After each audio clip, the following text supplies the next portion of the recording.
नमस्कार साथियों, आप लोगों का बहुत बहुत स्वागत है आपके अपने YouTube चैनल प्रेरणा स्टडी सेंटर में। तो अब तक हम लोग बात कर रहे थे समुच्चय की, जो क्लास 11th का टॉपिक है। अभी क्लास 12th की क्लासेस शुरू नहीं हुई है, तो इसके लिए थोड़ा सा क्लास 12th वाले बच्चों को वेट करना होगा। 1 या 2 दिन में क्लास 12th की भी क्लासेस शुरू हो जाएंगी। तो क्लास 12th की जो क्लासेस शुरू होने वाली है वो आव्यूह से शुरू करने का विचार है हम लोगों का कि आव्यूह से शुरू की जाए, क्योंकि जब तक आप समुच्चय नहीं पढ़ते हैं, फिर उसके बाद क्लास 11th का रिलेशन एंड फंक्शन नहीं पढ़ लेते हैं, उसके बाद फिर जाके कहीं क्लास 12th का रिलेशन एंड फंक्शन पढ़ने की बारी आती है। अगर ये चीजें नहीं समझ में आई है तो वहां पे कोई भी मतलब होने वाला नहीं है। तो इसीलिए ये इंपॉर्टेंट है कि पहले यहाँ पे हम लोग सेट पढ़ लें 11th का, और 11th का ही हम लोग रिलेशन एंड फंक्शन का जो कुछ टॉपिक 11th में दिया हुआ है उसको पढ़ लें। उसके बाद फिर 12th वाले जो अपना फंक्शन एंड रिलेशन है उसका हम लोग उसको देखें। तो इतनी बात क्लियर है। तो हम लोग बात कर रहे थे सेट पे, क्लास 11th वालों के लिए। तो हम लोग बात कर रहे थे सेट पे। तो सेट के बारे में अब तक कुछ चीजें बताई जा चुकी थी। जैसे सेट की परिभाषा बताई गई थी कि सुव्यवस्थित वस्तुओं के क्रम को ही यानी कि सूचीबद्ध कर दिया जाए तो उन्हें समुच्चय कहा जाता है। फिर समुच्चय को निरूपित करने के लिए हम लोगों ने 2 विधियां पढ़ी। उसके पहले एक पॉइंट आया था कि एप्सिलॉन एंड एप्सिलॉन नॉट क्या होता है। तो किसी सेट का अवयव अगर कोई अवयव है, यानी कि किसी दिए हुए सेट का अवयव है अगर वह अवयव, तो वो एप्सिलॉन लगेगा वहां पे, और जो अवयव नहीं है वहां पे एप्सिलॉन नॉट लगता है। तो ये चीजें पिछले लेक्चर में हो चुकी हैं। अगर अभी तक आप लोगों ने वो लेक्चर नहीं अटेंड किए हैं तो कृपया जाके पहले उस लेक्चर को अटेंड कर लीजिए, क्योंकि बीच से जानकारी समझ में नहीं आती है। तो आप लोग पहले जाइए वो लेक्चर अटेंड कर लीजिए, उसके बाद फिर यहाँ पे हम लोग बात करेंगे। तो उसके बाद फिर हम लोगों ने समुच्चय को निरूपित करने के कुछ तरीके देखे, जिसमें रोस्टर फॉर्म था और एक था समुच्चय निर्माण विधि। एक होता है इसकी ग्राफिंग विधि, यानी कि मैप यानी कि डायग्राम बनाकर। तो डायग्राम वैसे विशेष कहीं दिया नहीं है, तो हम लोग क्या करते हैं, डायग्राम में एक ऐसा कुछ इस तरह से एक डायग्राम बनाते हैं और उसी में बेसिकली अवयवों को लिख देते हैं। तो ये भी एक तरह से जो अपना रोस्टर फॉर्म है उसी का दिखाने का एक तरीका है। तो इसको अलग से एक तरीका नहीं मानते। अब जैसे प्राकृतिक संख्याओं का हमें बनाना है जो 5 से छोटी है, तो हम लोग ऐसा करते हैं 1 2 3 4, ये ऐसा दिखा दिए। तो ये हो जाता है अपना वेन डायग्राम मेथड, यानी कि एक चित्रात्मक रूप ये हो जाता है। तो इसका विशेष रोल है नहीं चैप्टर में, तो इसको हम लोग छोड़ ही देते हैं। बस इतनी जानकारी रखिएगा कि ये भी समुच्चय को दिखाने का एक तरीका होता है। तो उम्मीद है यहां तक की बात समझ में आ गई होगी। तो आज हम लोगों की बारी थी समुच्चय के प्रकार पढ़ने की। तो समुच्चय का प्रकार पढ़ने से पहले एक टर्म यूज होता है समुच्चय में। तो समुच्चय में एक टर्म यूज होता है समुच्चय का क्रम, जिसे ऑर्डर ऑफ सेट या कॉर्डिनल नंबर ऑफ सेट, यानी कि कॉर्डिनल नंबर ऑफ सेट आपने सुना होगा। इंग्लिश में ज्यादातर यही कहा जाता है, हिंदी रूपांतरण उसका किया जाए तो ऑर्डर ऑफ सेट का, तो समुच्चय का एक क्रम होता है। तो बेसिकली समुच्चय का क्रम क्या होता है, आइए आज उसी पे चर्चा करना स्टार्ट करते हैं। तो जो आज के लेक्चर का फर्स्ट टॉपिक है उसका नाम है समुच्चय का क्रम। समुच्चय का क्रम, जिसे इंग्लिश में क्या कहते हैं, तो इंग्लिश में इसे ऑर्डर ऑफ सेट कह सकते हैं आप, ऑर्डर ऑफ ए सेट, या इसी का एक दूसरा नाम भी आप कह सकते हैं cardinal number, cardinal number of a set. तो ये तो हो जाता है ऑर्डर ऑफ सेट या cardinal number of a set. तो अब ये होता क्या है, इस पे बात की जाए तो देखिए, आपको अगर स्पीड थोड़ी कम लगती हो तो आप स्पीड को 1.5 पर सेट कर लीजिए, यानी कि 1.5x पर सेट कर लीजिएगा। तो आपको ये वीडियो और भी अच्छा लगेगा, बेहतर लगेगा और समय की भी बचत होगी। तो फिर बात करते हैं हम लोग, ये कॉर्डिनल नंबर होता क्या है। तो बेसिकली जो सेट होते हैं, अगर सेट होते हैं तो उनमें जो जितने भी अवयव होते हैं उनकी संख्या ही कहलाती है कॉर्डिनल नंबर। यानी कि जैसे हम एक रोस्टर फॉर्म का एक सेट ले रहे हैं, तो यहाँ पे हमारे सामने कुछ इस तरह से 1 से लेकर 5 तक की प्राकृतिक संख्याएं लिखी हुई हैं, जिनसे एक सेट बनाया गया है। तो बेसिकली इस सेट का नाम हम लोग दे देते हैं n, नेचुरल नंबर से डिनोट कर देते हैं। तो कुछ इस सेट का जो कॉर्डिनल नंबर होगा, यानी कि इनमें जितने अवयवों की संख्या है उसी को हम लोग कॉर्डिनल नंबर कहते हैं। अर्थात इस सेट में उपस्थित अवयवों की संख्या ही कॉर्डिनल नंबर कहलाती है। तो इस सेट में कितने अवयव मौजूद हैं, तो 1 2 3 4 और 5 अवयव मौजूद हैं, लेकिन मतलब कि इस सेट का जो कॉर्डिनल नंबर है वो 5 है। तो अब एक बात तो ये हो गई, तो इसको लिख लेते हैं यहाँ पे कॉर्डिनल नंबर कहा किसे जाता है, तो इसको लिखते हैं किसी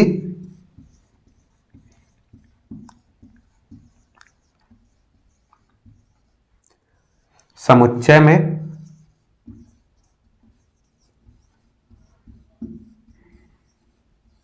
उपस्थित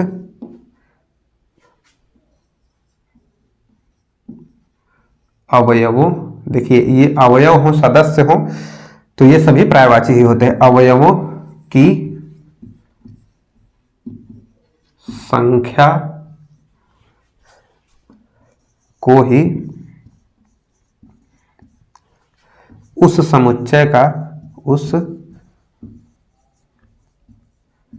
समुच्चय का क्रम कहा जाता है,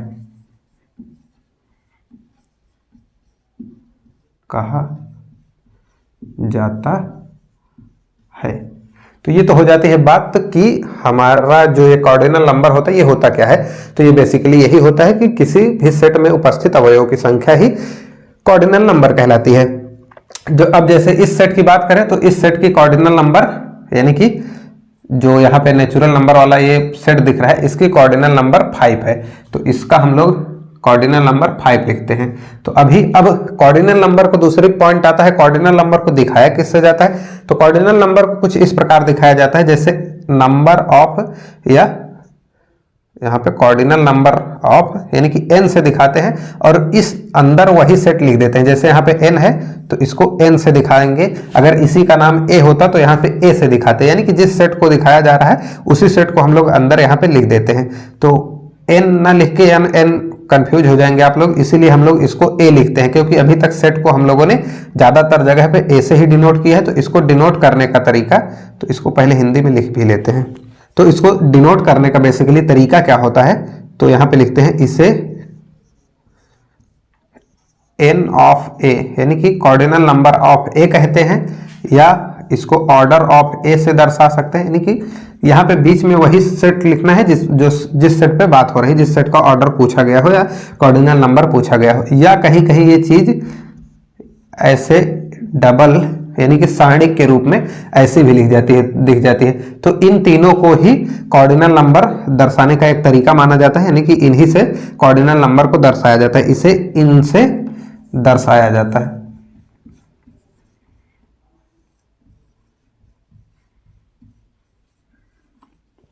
तो अब फिर से अपना वही उदाहरण ले लेते हैं। अपने पास एक सेट है V, इसमें कुछ अवयव हैं E I O U, ये 5 अवयव हैं इसके। तो इसका कॉर्डिनल नंबर पूछा जाए यानी कि n ऑफ V बताइए, या इसी को हम लोग कह सकते हैं ऑर्डर ऑफ V, या इसी पे हम लोग कह सकते हैं कि ये इस तरह से दिखाते हैं। तो ये कितना है, तो 1 2 3 4 5, तो ये आ जाता है 5। तो इस तरह से कॉर्डिनल नंबर निकाला जाता है, बहुत बड़ी बात नहीं होती है, इसको जितने सेट में अवयव हैं उसी को गिनकर हमें बेसिकली बता देना होता है, तो ये हो जाता है। अब जैसे ही हम लोग आगे बढ़ेंगे तो हमारे पास 2 सेट आएंगे, एक परिमित समुच्चय, एक अपरिमित समुच्चय। तो क्या ये कॉर्डिनल नंबर दोनों के लिए निकाला जा सकता है, तो इस पे बात करेंगे आगे। उससे पहले एक पॉइंट इस पे और देखते हैं। तो अब इसको पहले थोड़ा सा हटाते हैं। तो अब इस कॉर्डिनल नंबर पे एक पॉइंट हम लोग देखते हैं यहाँ पे कि क्या 2 अलग अलग समुच्चयों का कॉर्डिनल नंबर सेम हो सकता है। एक प्रश्न है हमारे सामने, वो प्रश्न क्या है कि क्या 2 अलग अलग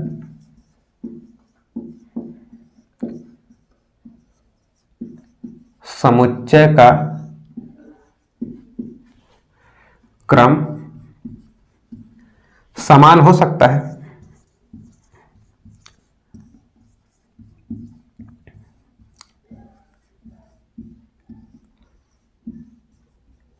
तो अब आप लोग अपना इंटेलिजेंट दिमाग लगाइए और जल्दी से खट से कमेंट कीजिए कि क्या ये सवाल जो दिया गया है आपके सामने, क्या 2 अलग अलग समुच्चयों का जो क्रम है यानी कि जो कॉर्डिनल नंबर है वो क्या 2 अलग अलग समुच्चयों का सेम हो सकता है।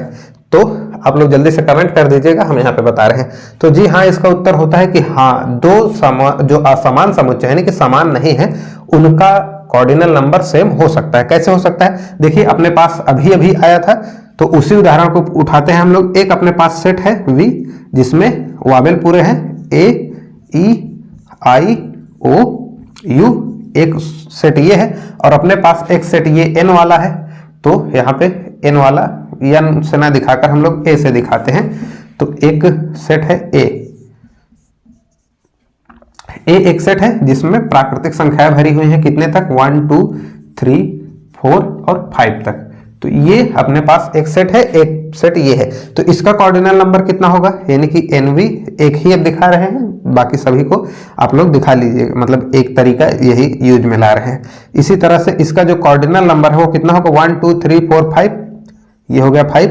और उस तरह से इसका जब निकालेंगे, यानी कि जो कॉर्डिनल नंबर ऑफ A है ये कितना है? तो इसमें भी 5 अवयव दिख रहे हैं, तो ये भी 5 ही होगा इसका कॉर्डिनल नंबर। अब क्या ये दोनों सेट सेम है? तो जी नहीं, इसमें वावेल्स आ रहे हैं और इसमें प्राकृतिक संख्याएं आ रही हैं। तो हम लोग ऐसा कह सकते हैं कि वो V जो है अपना, यहाँ पे ऊपर लिखते हैं, यहीं पे लिखते हैं, जो V है अपना, ये बिल्कुल भी नहीं बराबर है A के, यानी कि V A के बराबर नहीं है। बट N ऑफ V यानी कि कॉर्डिनल नंबर ऑफ V बराबर है कॉर्डिनल नंबर ऑफ A के।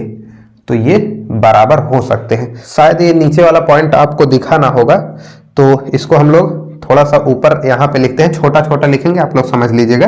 तो जो अपना सेट V है ये A के बराबर नहीं है, लेकिन जो कॉर्डिनल नंबर ऑफ V है ये कॉर्डिनल नंबर ऑफ A के बराबर है, यानी कि A का क्रम V के क्रम के बराबर है, V का, जबकि सेट V A के बराबर नहीं था।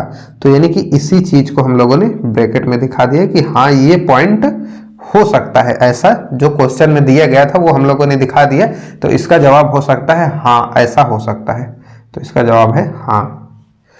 तो उम्मीद है कि ये सारी चीजें आपको समझ में आ गई होंगी। अब इसको हम लोग रफ करते हैं और बढ़ते हैं नेक्स्ट टॉपिक अपना, जो है समुच्चय के प्रकार। बहुत ही इंपॉर्टेंट टाइप है, बहुत ही शालीनता से पढ़ेंगे, बहुत ही मजे से हम लोग इसको पढ़ेंगे। तो आइए इसको हटाकर बात करते हैं। तो अब हम लोग बात करते हैं अपने नेक्स्ट टॉपिक पे, समुच्चय के प्रकार। समुच्चय के प्रकार। तो ये बेसिकली समुच्चय दो प्रकार का होता है, एक परिमित समुच्चय, एक अपरिमित समुच्चय।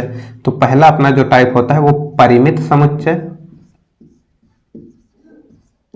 परिमित समुच्चय, और जो दूसरा प्रकार है वो अपरिमित समुच्चय। दूसरा प्रकार है अपरिमित समुच्चय।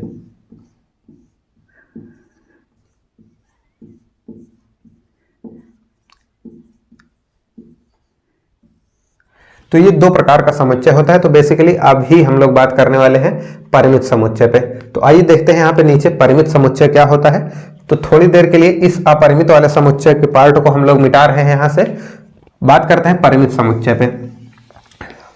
तो परिमित समुच्चय के लिए मतलब सिंपली अगर एक लैंग्वेज में कहा जाए तो परिमित समुच्चय ऐसा होता है जिसमें अवयवों की संख्या निश्चित हो, यानी कि परिमित हो, यानी कि सीमित हो, अनंत अवयव ना हो, तो परिमित समुच्चय कहलाता है। लेकिन अब उसके बाद एक बात खड़ी हो जाती है कि थोड़ा सा आगे जैसे हम लोग इसको पढ़ने के बाद एक प्रकार का समुच्चय और पढ़ेंगे जिसे हम लोग शून्य समुच्चय कहते हैं या रिक्त समुच्चय कहते हैं। तो रिक्त समुच्चय किसकी श्रेणी में आता है, परिमित में या अपरिमित में?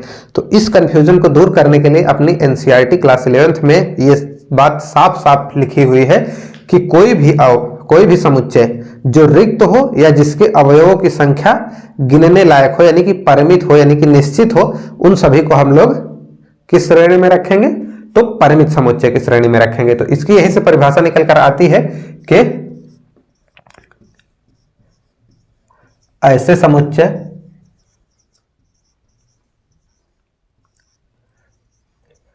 जो रिक्त हैं अथवा जिनके अवयवों की संख्या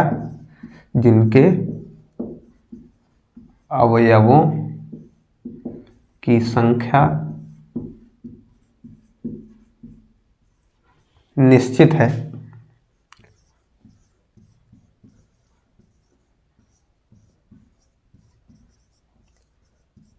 वो अपने परिमित समुच्चय कहलाते हैं। परिमित समुच्चय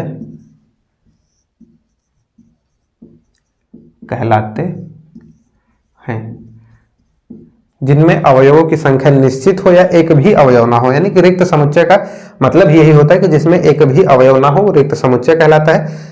तो जितने भी रिक्त समुच्चय हैं और जो जिनके अवयवों की संख्या बराबर है, यानी कि निश्चित है, जिनके अवयवों की संख्या निश्चित है, वो सारे के सारे किस कैटेगरी में आते हैं? परिमित समुच्चय की कैटेगरी में आते हैं। जैसे एक उदाहरण से हम लोग समझते हैं, जैसे अपने पास एक सेट है, इसको ऐसे ही लिखते हैं, यदि जी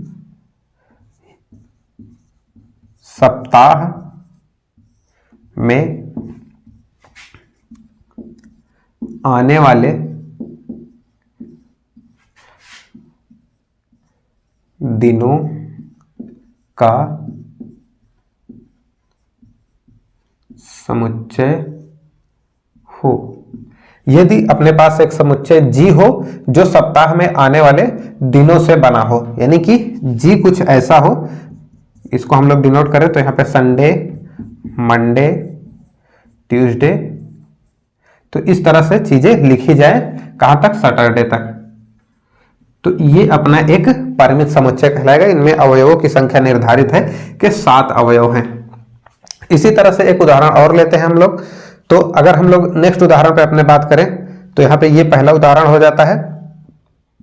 दूसरा उदाहरण अगर हम लोग देखें तो दूसरा उदाहरण कुछ इस तरह होगा कि यदि अपने पास एक समुच्चय ए है, यदि ए समीकरण एक्स स्क्वायर माइनस 9 समीकरण एक्स स्क्वायर माइनस 9 के मूलों का, मूल कह लीजिए या हलों का, तो यहां पे हल लिखना ज्यादा उचित होगा कि हलों का समुच्चय हो।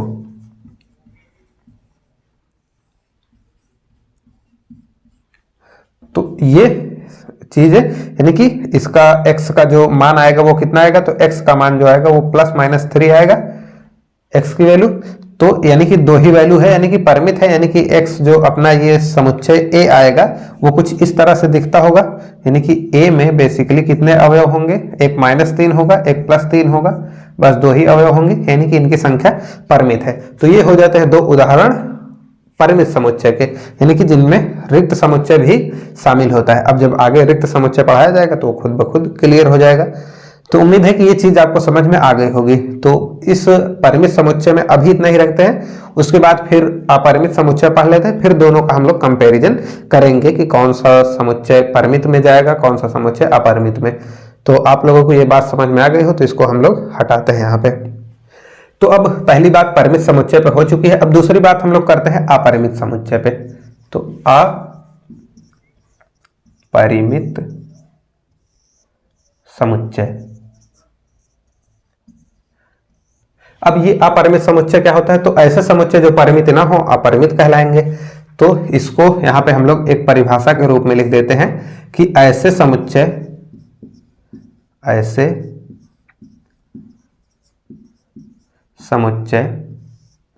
जो परिमित ना हो, परिमित ना हो अर्थात जिनके अवयवों की संख्या निश्चित ना हो, अर्थात जिनके अवयवों की संख्या निश्चित ना हो, संख्या निश्चित ना हो,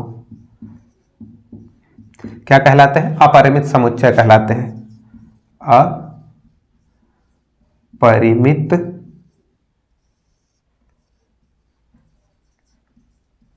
समुच्चय कहलाते हैं।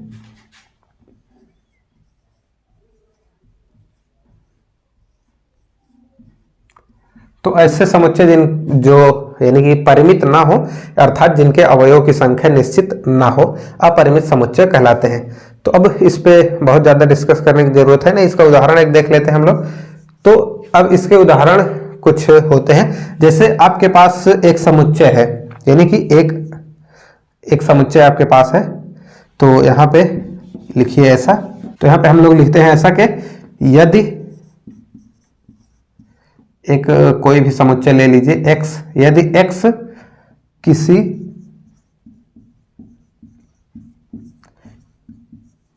रेखा पर उपस्थित, यहाँ पे सभी वर्ड लिखना ज्यादा यूजफुल होगा कि सभी बिंदुओं का, नहीं तो कुछ बिंदु हो कुछ नहीं। तो यदि x किसी, यहाँ पे कॉमा का यूज कीजिएगा आप लोग, यदि x जो है किसी रेखा पर उपस्थित सभी बिंदुओं का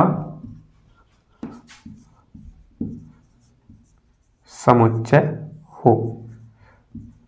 तो अब एक रेखा पे कितने बिंदु होते हैं, तो आप अपने निचली वाली क्लास में, मतलब नीचे जो नहीं चल रही, मतलब जो पिछली क्लासेस थी जब आप 9th-10th में थे, तो उसमें कुछ आप लोगों ने पढ़ा होगा कि एक रेखा का निर्माण कैसे होता है। तो एक रेखा का निर्माण अनंत बिंदुओं को मिलाने से एक रेखा का निर्माण होता है। तो ये वही कह रहा है कि यहाँ पे कॉमा लगेगा कि यदि x जो है वो किसी रेखा पर उपस्थित सभी बिंदुओं का समुच्चय है। तो एक रेखा पे कितने बिंदु होते हैं, अनिश्चित बिंदु होते हैं, अनंत बिंदु होते हैं। तो ये समुच्चय जो आएगा वो भी अनंत यानी कि अनिश्चित आएगा, यानी कि अपरिमित समुच्चय आएगा। ऐसे ही बहुत सारे उदाहरण अपने पास हैं, जितने भी संख्याओं का ग्रुप आपको बताया गया, जैसे प्राकृतिक संख्याओं से बना हुआ प्राकृतिक संख्या जिसे n से डिनोट किया जाता है, इन सभी प्राकृतिक संख्याओं को अगर लिखा जाए तो ये भी एक अपरिमित समुच्चय बनाएंगे, यानी कि खत्म नहीं होंगी। इसी तरह से अपने पास आता है पूर्णांक या पूर्ण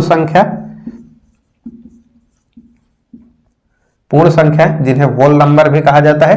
तो इस तरह से ये भी अनंत संख्या होती है, माइनस इनफाइनाइट से प्लस इनफाइनाइट तक जाती हैं, जाते हुए पूरी संख्याओं को ये अपने अंदर कवर करते हैं जो पूर्ण है, यानी कि 1 2 3 4 -1 -2 -3 इस टाइप की पॉइंट वाली संख्या नहीं।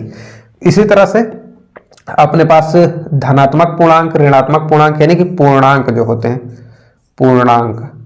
तो पूर्णांक क्या होते हैं, तो पूर्णांक को z से या i से दर्शाया जाता है। तो जितने भी पूर्णांक होते हैं वो भी अपने किस श्रेणी में, ये सॉरी यहाँ पे होल नंबर जो होता है वो 0 से स्टार्ट होता है और प्लस की ओर जाता है। तो यहाँ पे जो पूर्णांक होते हैं वो माइनस इनफाइनाइट से प्लस इनफाइनाइट तक जाते हैं। ये सारी चीजें आपको संख्या पद्धति वाले वीडियो में बताई गई हैं। अगर अभी तक आप लोगों ने वह वीडियो नहीं देखा है तो वो सेट के लिए बहुत ही इंपॉर्टेंट चैप्टर है। अब ये सारी चीजें उसमें बताई गई थी कि पूर्ण संख्याएं 0 से शुरू होते हुए इस तरह 1 2 3 4 होते हुए इनफाइनाइट तक जाती हैं, प्राकृतिक संख्याएं 1 से शुरू होते हुए इनफाइनाइट तक जाती हैं, पूर्णांक माइनस इनफाइनाइट से प्लस इनफाइनाइट के बीच आने वाली जितनी भी संख्याएं होती हैं सभी को ये कवर करता है।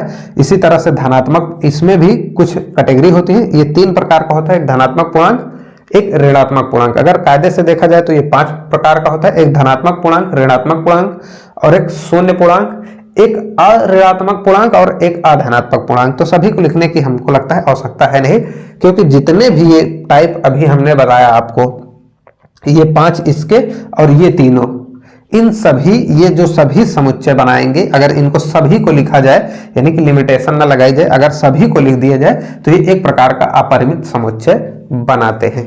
तो ये हो जाती है परिमित समुच्चय और अपरिमित समुच्चय की बात। तो अब आइए, आप लोगों के लिए 2 प्रश्न है जिसको आपको कमेंट में उत्तर देना होगा। उसका जवाब यहाँ पे नहीं बताया जाएगा, उसका जवाब दिया जाएगा नेक्स्ट वीडियो में। तो इसको हम लोग हटा रहे हैं और आपके सामने वो 2 क्वेश्चन लिख रहे हैं यहाँ पे। इसका जवाब आपको कमेंट में देना है, इसका जवाब यहाँ पे नहीं दिया जाएगा, नेक्स्ट वीडियो में दिया जाएगा। तो हमें बताना है, आपको बताना है कि ये जो 2 पॉइंट लिखे जा रहे हैं ये परिमित समुच्चय में आएंगे या अपरिमित समुच्चय में आएंगे। तो यहाँ पे पहला पॉइंट है कि एक समुच्चय है अपने पास, कोई भी समुच्चय, यदि समुच्चय ए किसी वृत्त की सभी जीवाओं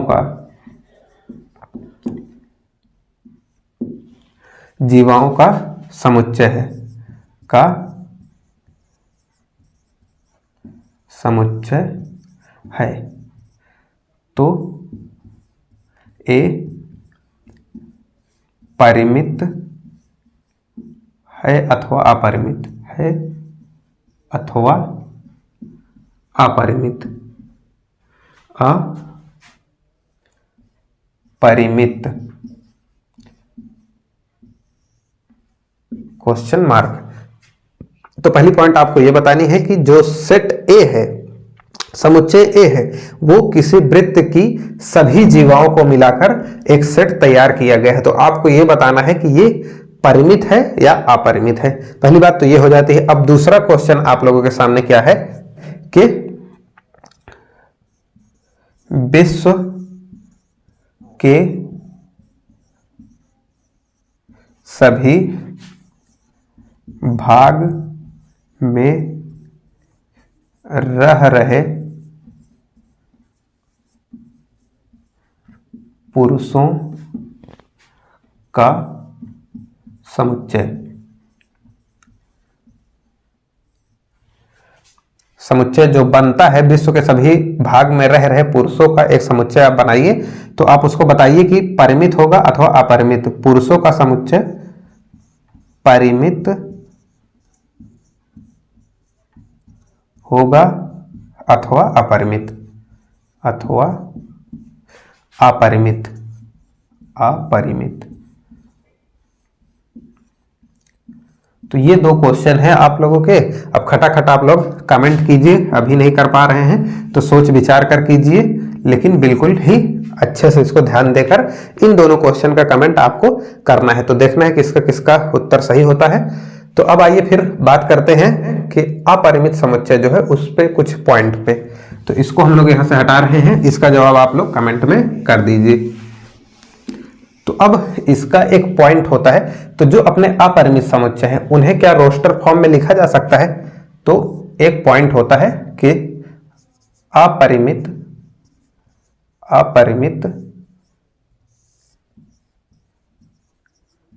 समुच्चय को प्रायः, यानी कि ज्यादातर देखा जाता है कि प्रायः रोस्टर रूप में, यानी कि रोस्टर रूप में या रोस्टर विधि में नहीं लिखा जाता, नहीं लिखा जा सकता है। ऐसा क्यों होता है? क्योंकि इनमें अवयवों की जो संख्या होती है वो अनंत होती है, इनमें अवयवों की संख्या निश्चित नहीं होती है। अवयवों की संख्या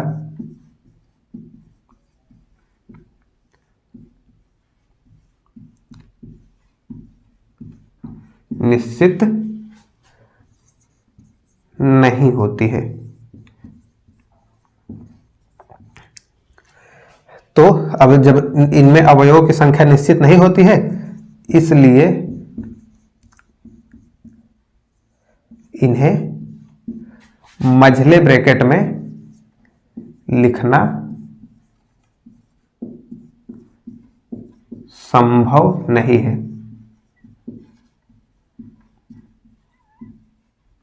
तो कुछ ये तर्क होता है कि हम जो अपरिमित समुच्चय हैं उनको हम लोग रोस्टर रूप में नहीं लिख सकते, इनको गुण विधि में लिखना ज्यादा उचित होता है, क्योंकि जो यहाँ पे मझले ब्रैकेट में हम सारे के सारे अवयवों को दिखा नहीं सकते हैं। प्राकृतिक संख्याओं को पूछ लिया जाए कितने और दिखाते फिरेंगे आप लोग, तो इनको प्रायः नहीं दिखाया जा सकता, लेकिन इनको भी दिखाने के कुछ तरीके होते हैं। तो उसको हम लोग दूसरे पॉइंट में लिखते हैं कि अगर कोई जिद करने लगे कि हमको ये दिखाना ही है, और प्रायः दिखाए भी जाते हैं, तो इसको दिखाने के लिए हम लोग क्या करते हैं, तो हम किसी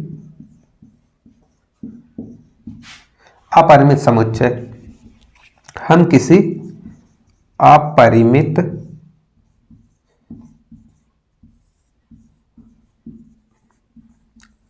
समुच्चय को जब रोस्टर रूप में दिखाते हैं, यानी कि जिसको हम लोग सारणी विधि भी कहते हैं, तो रोस्टर रूप में दर्शाते हैं।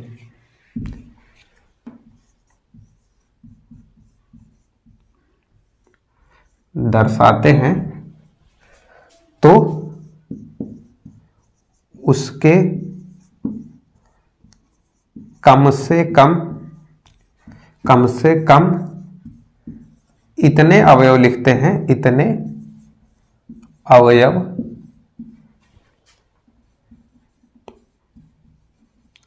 लिखते हैं कि जिससे उसके गुण का पता हमें चल जाए, जिससे उसका जो पैटर्न है, जिससे उसके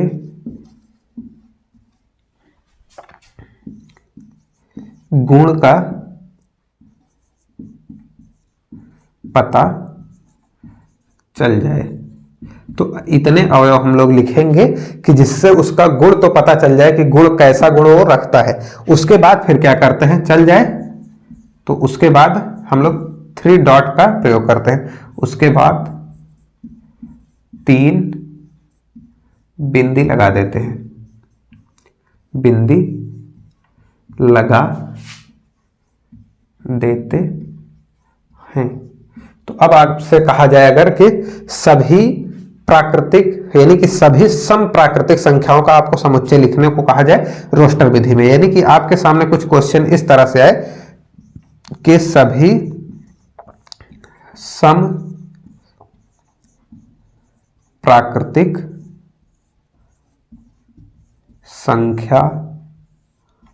संख्याओं का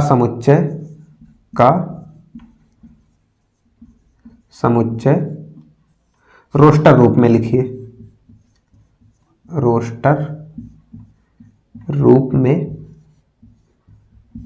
लिखिए। तो इसके लिए आप लोग क्या करेंगे, तो सभी प्राकृतिक संख्याओं को तो दिखाना उचित होगा नहीं, तो यहाँ पे नेचुरल नंबर नाम से एक हम लोग सेट बनाएंगे। उसके बाद मझले ब्रैकेट में हम लोग क्या क्या लिखेंगे, तो देखिए 2 से स्टार्ट होती हैं प्राकृतिक संख्याएं, वैसे तो 1 से स्टार्ट होती है, लेकिन सम की बात करें तो 2 से, फिर उसके बाद 4 आएगा, फिर उसके बाद 6 आएगा, फिर उसके बाद 8 आएगा। तो इतने से पैटर्न पता चल जा रहा है कि 2 4 6 8 12 ऐसे ही आता जाएगा। अगर नहीं पता चल रहा है तो एक आधा और लिख दीजिए, 10 लिख दीजिए, 12 लिख दीजिए। तो उतने अवयवों को लिख देना है जिससे कि इसका पैटर्न हमें पता चल जाए कि ये कैसा पैटर्न है। अब इससे पता चल जा रहा है कि सम प्राकृतिक संख्याएं लिखी हुई हैं। उसके बाद फिर यहाँ पे कॉमा आखिरी वाला लगाते हैं और 3 डॉट, यानी कि इस तरह से 3 बिंदु रखते हैं। आप लोग चाहे डॉट भी लगा सकते हैं, बिंदु भी लगा सकते हैं। तो इस तरह से हम लोग बिंदु लिखकर उसके बाद ब्रैकेट को बंद कर देते हैं। तो ये हो जाता है कुछ इसका दर्शाने का तरीका। तो उम्मीद है ये दोनों पॉइंट आपको समझ में आ गए होंगे, ये दोनों इंपॉर्टेंट पॉइंट थे। अब बात आती है कि क्या जो अपरिमित समुच्चय है इसका कॉर्डिनल नंबर निकाला जा सकता है। तो आप लोग इसको उतारने की जरूरत है नहीं, नोट्स आपको टेलीग्राम चैनल पे मिल जाएगी। तो देखिए उसमें नीचे लिंक दिया हुआ है डिस्क्रिप्शन में टेलीग्राम चैनल का, लेकिन शायद वो खुल नहीं रही है, कुछ प्रॉब्लम होगी टेक्निकल। देखिए हम लोग उसको सॉल्व करने की कोशिश करते हैं। तो अगर वो लिंक वहां से ना खुल रही है तो आप लोग सबसे पहले काम टेलीग्राम चैनल को डाउनलोड करिए, टेलीग्राम एप्लीकेशन को डाउनलोड करिए। उसके बाद फिर वहां पे आप लोग अपनी आईडी वगैरह बनाइएगा। अगर आप आईडी नहीं बना पा रहे हैं तो यूट्यूब पे सर्च कर लीजिए, बहुत सारे लोग बताते हैं कि कैसे आईडी बनाई जाती है। तो बेसिकली वहां नंबर वगैरह वेरीफाई करवा लीजिए, नाम वगैरह अपना लिख दीजिए, फोटो लगा दीजिए, अच्छी सी एकदम छपरी वाली फोटो लगाइएगा वहां पे। तो उसके बाद जब पूरी ईमेल आईडी मतलब आपकी आईडी पूरी बनकर तैयार हो जाती है तो उसके बाद वहां पे एक ऐसा सर्च का ऑप्शन दिखेगा, कुछ इस तरह से लेंस लगा के आपको सर्च करना है। तो अपना छोटा सा चैनल है इसीलिए उसको लेंस लगा कर ही खोजना पड़ेगा। तो यहाँ पे आप लोग नीचे जाएंगे तो प्रेरणा स्टडी सेंटर इंग्लिश में लिखेंगे, कुछ स्पेलिंग ये है PRERNA प्रेरणा STUDY स्टडी सेंटर।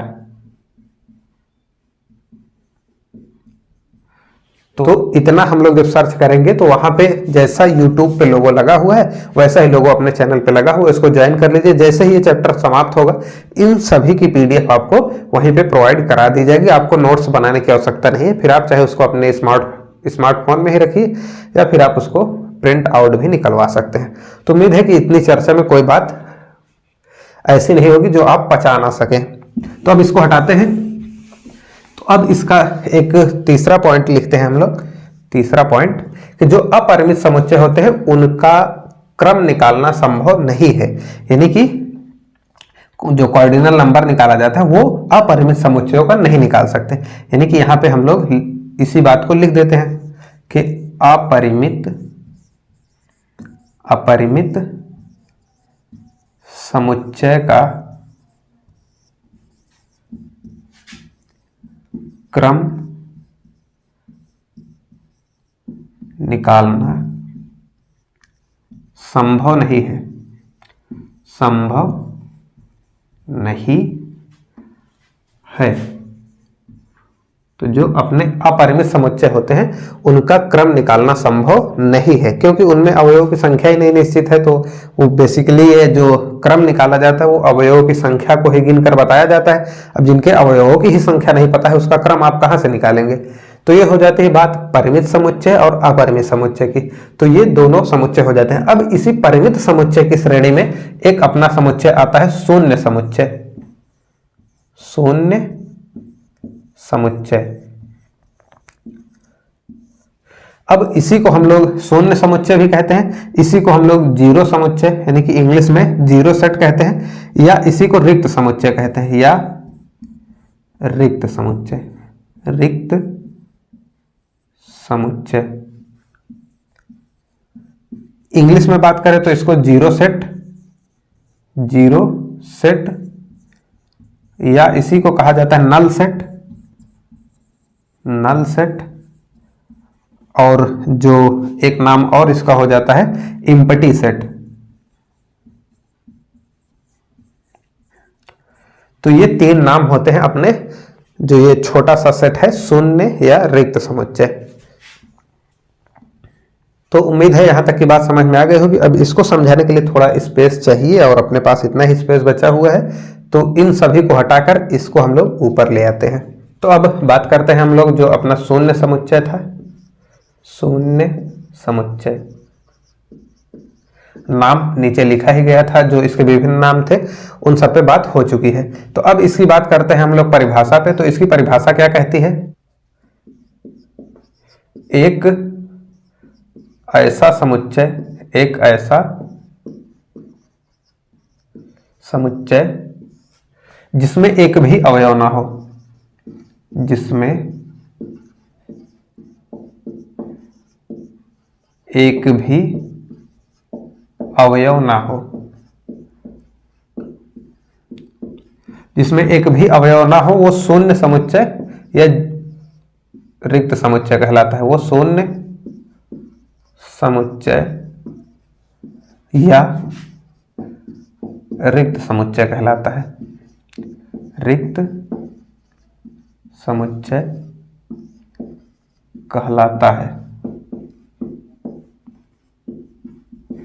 तो ये तो हो जाती है इसकी बेसिक डिफिनेशन कि एक ऐसा समुच्चय जिसमें एक भी अवयव ना हो वो शून्य समुच्चय या रिक्त समुच्चय कहलाता है। अब बात करें इसको डिनोट करने की, तो इसे फाई या कुछ इस तरह से खाली ब्रैकेट बना दिया जाता है, इससे दर्शाते हैं।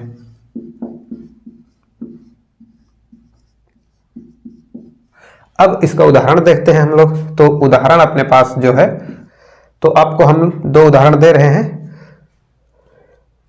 तो उसमें से आपको यह बताना है कि कौन सा रिक्त समुच्चय होगा और कौन सा नहीं। तो पहला उदाहरण अपने सामने यह है कि किसी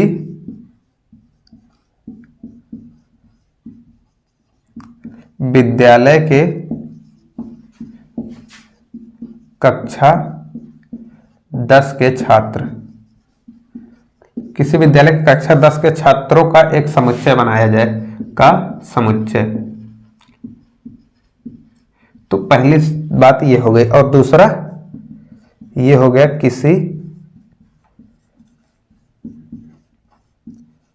विद्यालय के 10 और 11 में पढ़ने वाले विद्यार्थी का समुच्चय।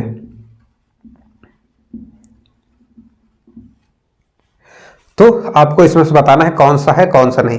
तो अगर पता हो तो कमेंट कर दीजिए, नहीं पता है तो यहां ध्यान से देखिए। तो किसी विद्यालय में जो कक्षा 10 में छात्र पढ़ रहे हैं उनका हमें एक समुच्चय बनाना है। तो आप अपने ही विद्यालय का एक पेन और कॉपी उठाइए और जाके कक्षा 10 के सभी बच्चों का नाम लिखिए, उनको कॉमा से पृथक कीजिए और ब्रैकेट में बंद कर दीजिए। समुच्चय बनकर रेडी है। लेकिन यहाँ पे देखिए एक वर्ड यूज हुआ है और ये और शब्द की महिमा क्या होती है।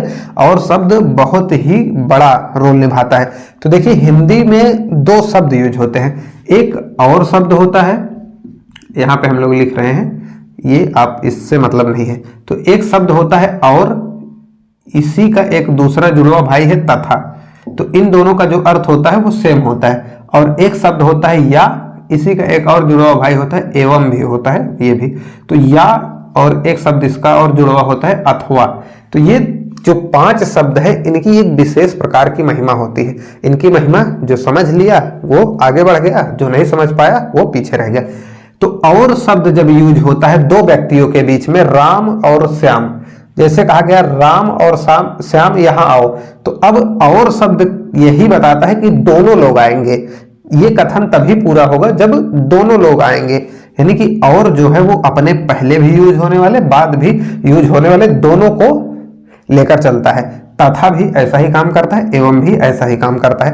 या वर्ड जो है हिंदी में वो क्या करता है, बेसिकली राम या श्याम, यानी कि राम आ जाए या श्याम, यानी कि दोनों में से कोई भी एक आ जाए या दोनों आ जाएं तब भी अपना कथन पूरा हो जाता है। लेकिन और शब्द जो होता है वो जब दोनों ही आएंगे तभी पूरा होगा। तो यहाँ पे देखिए और शब्द लगा हुआ है। तो किसी विद्यालय के 10 और 11 में पढ़ने वाले एक विद्यार्थी, यहाँ पे गलती से एक लिख लीजिएगा, एक विद्यार्थी, इतना भी था तब भी आप लोग समझ जाइएगा कि कोई भी विद्यार्थी होंगे तो वो 10 और 11 दोनों में साथ नहीं पढ़ेंगे।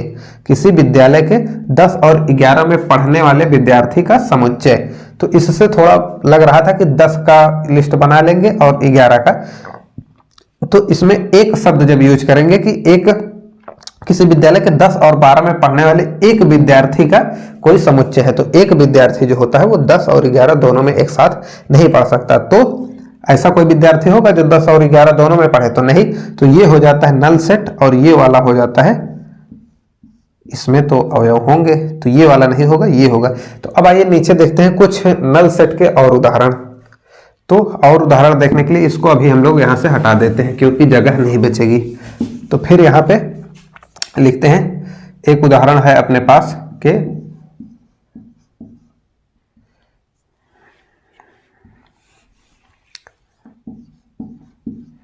सप्ताह में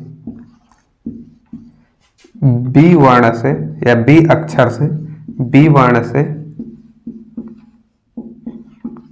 प्रारंभ होने वाले दिनों का समुच्चय, दिनों का समुच्चय।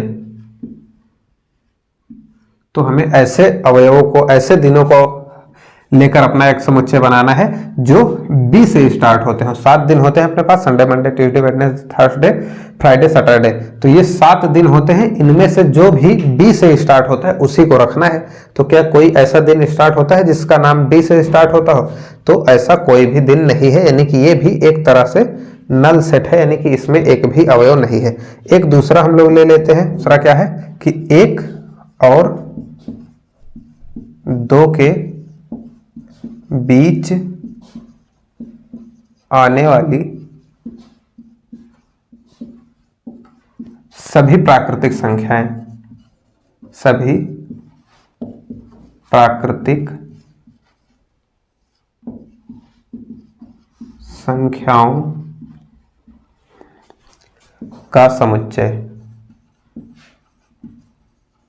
तो ये भी, अब देखिए 1 और 2 के बीच में कोई प्राकृतिक संख्या आती है, 1 के बाद 2 आ जाती है, बीच में कोई प्राकृतिक संख्या नहीं आती, तो ये भी अपना एक तरह से शून्य समुच्चय का ही उदाहरण है। अब आप लोगों के लिए एक प्रश्न, आप लोग इसका जवाब कमेंट करेंगे।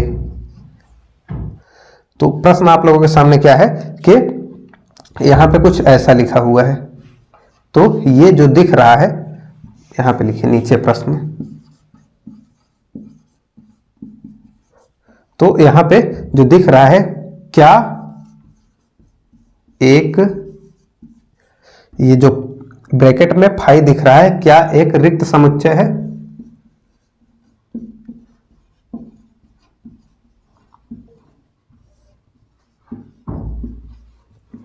तो इसका जवाब आप लोगों को कमेंट में देना है। अब इसका भी जवाब आप लोगों को कल जब वीडियो स्टार्ट होगी, यानी कि जो समुच्चय का जो 4th लेक्चर होगा उसमें इन तीनों सवालों का, इस वाले सवाल का और इसके पहले जो सवाल हुआ है उसका जवाब आप लोगों को मिल जाएगा। तो ये हो जाता है अपना शून्य समुच्चय। अब इसके बाद आता है बारी एकल समुच्चय की, जिसमें केवल एक ही अवयव हो। तो आइए उस पर भी लगे हाथ बात कर ली जाए। तो इसको हटाते हैं यहाँ से। तो एकल समुच्चय पे बात करने से पहले इसी शून्य समुच्चय का एक पॉइंट छूट गया था, तो इसको आप लोग लिख लीजिएगा। जो ऑर्डर ऑफ नल सेट होता है, यानी कि नल सेट का जो ऑर्डर होता है वो कितना होता है, तो जब इसमें कोई अवयव ही नहीं है तो ये 0 हो जाता है। तो ये बात आप लोग से कोई अगर पूछे तो आप लोग उसको बता दीजिएगा कि जो नल सेट यानी कि रिक्त समुच्चय है, यहाँ पे नल सेट का अर्थ होता है रिक्त समुच्चय। थोड़ा थोड़ा इंग्लिश भी जिसकी आती रहती है बता देते हैं। तो ऑर्डर ऑफ रिक्त समुच्चय, जो रिक्त समुच्चय का जो क्रम होता है वो शून्य होता है। तो ये बात उम्मीद है आपको पता होगी। तो अब उसके बाद बात करते हैं एकल समुच्चय, एकल समुच्चय पर, जिसे इंग्लिश में सिंगलटन सेट भी कहा जाता है। तो इंग्लिश भी लिख देते हैं,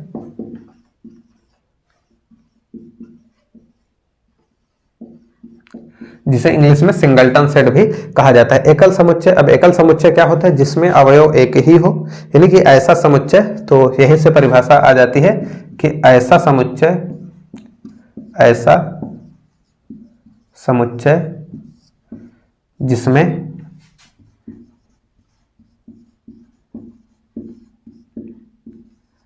केवल एक अवयव हो, केवल एक अवयव हो, अवयव, यहां पे अवयव लिख लीजिएगा, अवयव हो, क्या कहलाता है, तो एकल समुच्चय कहलाता है। एकल समुच्चय कहलाता है। तो ऐसा समुच्चय जिसमें केवल एक ही अवयव हो वो एकल समुच्चय कहलाता है। अब इसके कुछ उदाहरण देख लीजिए यहाँ पे। तो इसके कुछ उदाहरण, जैसे जो पिछला वाला एक उदाहरण था उसी में कुछ सुधार करते हैं। 1 और 3 के बीच आने वाली सभी प्राकृतिक संख्याओं का समुच्चय। तो ये हो जाता है इसका एक उदाहरण। आपका जीना भर रहा हो तो एक उदाहरण और ले लीजिए यहाँ पे कि सप्ताह में, या सप्ताह वाला हो गया बहुत बार, तो यहाँ पे चेंज करते हैं हम लोग, तो वर्ष में लेते हैं। तो वर्ष में डी अक्षर से शुरू होने वाले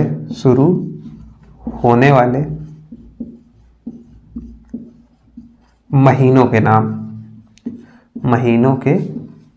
नाम।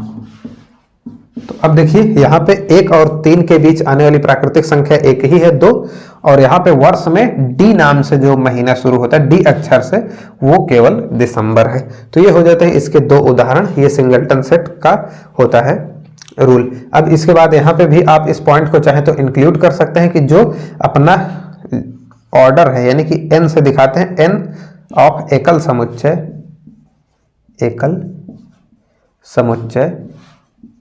इक्वल टू ये कितना होता है, तो 1 होता है ये, क्योंकि इसमें एक ही अवयव पाया जाता है। तो इस तरह से कुछ हो जाता है अपना एकल समुच्चय। तो अब ऐसा हो जाता है अपना एकल समुच्चय। अब आपके लिए फिर से एक क्वेश्चन, तो क्वेश्चन क्या है इसको हटा के लिखते हैं। तो अब आप लोगों के लिए एक प्रश्न है जो कुछ इस प्रकार है, सभी सम अभाज्य संख्याओं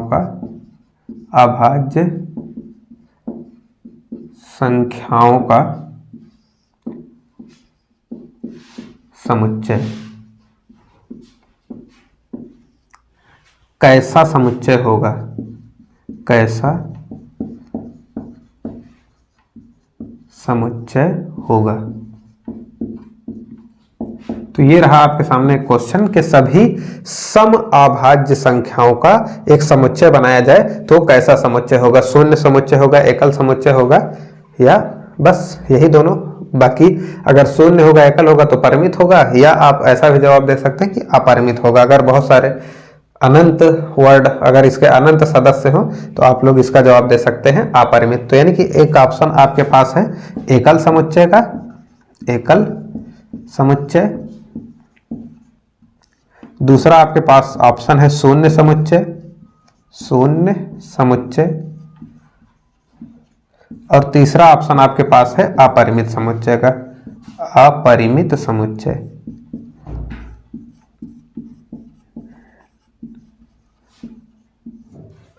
तो इस तरह से हो जाते हैं। आप लोग इन जो अभी तक 4 क्वेश्चन आप लोगों को दिए गए हैं, इन चारों पे विचार करके आप लोगों को कमेंट करना है। आप लोग ऐसे कमेंट कर दीजिएगा कि जो मतलब कि जैसे उसमें था, तो इसमें जैसे अगर पूछा जाए तो बस आप लोग इतना लिख दीजिएगा कि अगर ये जैसे शून्य समुच्चय का एक पार्ट है तो यहाँ पे आप लोग शून्य समुच्चय या जीरो सेट या नल सेट आप लिख देंगे तो हम लोग समझ जाएंगे कि आप लोग किसका जवाब दे रहे हैं। तो इनका सॉल्यूशन आप लोग पहले एक बार दीजिएगा जरूर कुछ ना कुछ, फिर उसके बाद अगले लेक्चर में हम लोग इस पे भी बात करेंगे।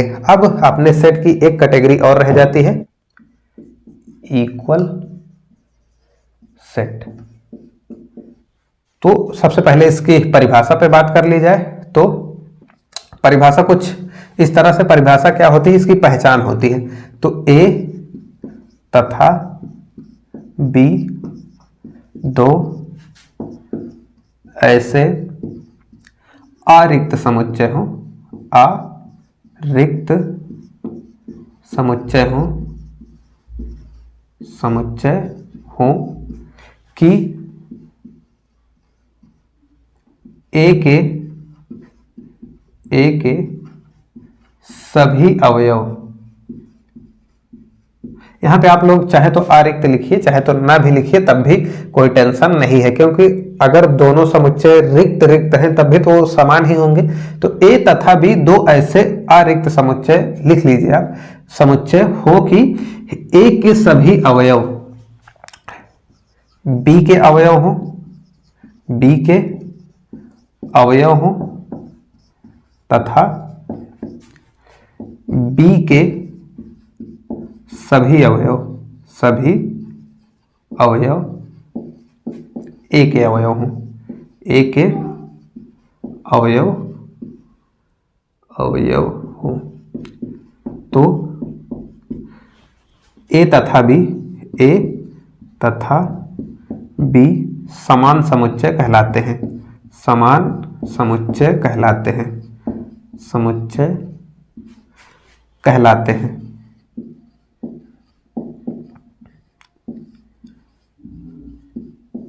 तो ये हो जाती है कुछ इसकी परिभाषा। तो देखिए जैसे अपने सामने एक सेट लिखा हुआ है A, जिसमें कुछ 5 अवयव हैं, 1 2 3 4 और 5, ये 5 अवयव यहाँ पे लिखे हुए हैं। और एक सेट B यहाँ पे दिया हुआ है जिसमें 1 3 4 2 और ये 5 ऐसे अवयव दिए हुए हैं। तो देखिए A के प्रत्येक अवयव B में आपको दिख रहे हैं, भले ही क्रम इधर उधर हो, और B के प्रत्येक अवयव A में दिख रहे हो। तो इसको दर्शाने का जो तरीका होता है, तो A इक्वल टू बी से इसे दर्शाया जाता है। तो ये तरीका होता है ऐसा कहने का कि जो ए सेट है वो बी सेट के बराबर होगा, यानी कि बेसिकली ये जो बीच में साइन लगा हुआ है यही होता है इनको दर्शाने का तरीका कि जो दो सेट आपस में समान समुच्चय बना रहे हैं उनके बीच में हम लोग बराबर का सिंबल यूज करते हैं। और अगर ये दोनों बराबर ना हो, यानी कि ये कंडीशन तो तब आई यदि ए और बी समान समुच्चय हो और बी समान समुच्चय हो, समान समुच्चय हो, तब इनको ऐसा दिखाते हैं। और अदरवाइज अगर ए और बी समान समुच्चय नहीं है तो इसको हम लोग बीच से कट कर देते हैं। तो कुछ इस तरह से दिखाया जाता है कि यदि ए तथा बी समान समुच्चय ना हो, समान समुच्चय ना हो, तब इनको कुछ इस तरह से दिखाया जाता है। तो उम्मीद है कि यहां तक की चर्चा में आप लोगों को कोई दिक्कत नहीं होगी। तो ये हो जाता है अपना समान समुच्चय का कॉन्सेप्ट। तो आइए अब इसका कुछ उदाहरण देख लिया जाए एक आध, उसके बाद फिर इस सेशन को समाप्त किया जाए। तो अपने पास एक सेट ए है जिसमें x सच दैट x मतलब सभी x 6 से कम अभाज्य संख्याएं हैं। तो अपने पास एक सेट ये कुछ है। तो अपने पास जो दूसरा सेट बी है उसमें कह रहा है कि x सभी अवयव ऐसे हैं कि सभी x 30 के अभाज्य भाजक है। तो देखिए पहला जो सेट ए बन रहा है इसको अगर हम लोग रोस्टर रूप में लिखें तो 6 से कम अभाज्य संख्या तो कौन कौन सी होती हैं? पहली 2 होती है, 3 होती है, उसके बाद 5 होती है, बस इतनी ही होती है, 6 से कम ही रखनी है। अब 30 के भाजक यानी कि 30 के भाजक लिखने हैं तो 30 किससे किससे डिवाइड हो जाता है? तो 30 2 से डिवाइड हो जाता है, 3 से डिवाइड हो जाता है, 5 से भी डिवाइड हो जाता है, 6 से भी डिवाइड हो जाता है। तो इस तरह से आती हैं। लेकिन अभाज्य पूछा जाए तो जो बी सेट बनेगा उसमें 2 से ये हो जाती है, 3 से हो जाता है ये और 5 से हो जाता है। अब उसके बाद ऐसी अभाज्य संख्या कोई नहीं आएगी जिससे ये 30 डिवाइड हो। तो ये भी, तो अब देखिए इसमें भी वही है, इसमें भी वही है। तो हम लोग कह सकते हैं कि ए जो है वो बी के इक्वल होगा, यानी कि दोनों समान सेट होंगे। अब इसमें भी वही पॉइंट के जो n ऑफ ए होगा और वो जो n ऑफ बी होगा, यानी कि यदि ए तथा बी समान समुच्चय हैं, समान समुच्चय हैं, तो जो ऑर्डर ऑफ ए होगा वो बराबर होगा ऑर्डर ऑफ बी के। तो ये बात हो जाती है यहाँ पे। तो इतना ही था अपना समान समुच्चय के विषय में, जो पूरी बात हो चुकी है। तो इस तरह से ये सेशन यहीं पे अब एक्सपायर करने का यानी कि समाप्त करने का टाइम हो चुका है। तो अब इस सेशन को हम लोग यहीं पे एक्सपायर करते हैं। तो सेशन को एक्सपायर करने से पहले कुछ बातें कर लेते हैं। टेलीग्राम चैनल आप लोग ज्वाइन कर लीजिएगा। ये यहाँ पे चीजें आपको स्लो लग रही हो तो आप लोग इसको 1.5 की स्पीड पे कर लीजिएगा। जो 4 क्वेश्चन पूछे गए हैं उनका कमेंट में आप लोग जवाब जरूर दीजिएगा, इससे आपकी बुद्धि बढ़ेगी। उसके बाद अगर सेशन अच्छा लगा हो तो लाइक कर दीजिएगा, चैनल को सब्सक्राइब करके बेल आइकन को प्रेस कर लीजिए, जिससे कि जब भी इसका नेक्स्ट पार्ट डाला जाए तो उसको आप लोग तुरंत उसका नोटिफिकेशन आपके पास पहुंच जाए। और रही बात यहाँ पे सेट जो पढ़ाया जा रहा है, जो सेट की थ्योरी और एग्जाम्पल कराए जाते हैं, इनकी एक प्लेलिस्ट अपने चैनल पे मौजूद है जिसमें सेट थ्योरी एंड एग्जाम्पल नाम से ऐसा कुछ एक प्लेलिस्ट बनी हुई है। तो सेट की थ्योरी और एग्जाम्पल आप वहां से पढ़िए, फिर उसके बाद एनसीईआरटी बुक के सवालों को सॉल्व करिए अपना। उसके बाद अगर कोई सवाल फंसती है तो इसी पे एक सेट एनसीईआरटी बुक सॉल्यूशन करके एक प्लेलिस्ट बनाई गई है, वहां पे एक एक सवाल का सॉल्यूशन भी दिया गया है। जो सवाल आपको फंसती हो आप लोग उसको देख लीजिए, बाकी लगाने के बाद सवाल एक बार और देखिएगा, क्योंकि उसी सवाल के साथ में कुछ एडिशनल जानकारियां जुड़ी होती हैं। तो इस वीडियो में इतना ही रखते हैं, मिलते हैं नेक्स्ट वीडियो में, तब तक के लिए जय हिंद।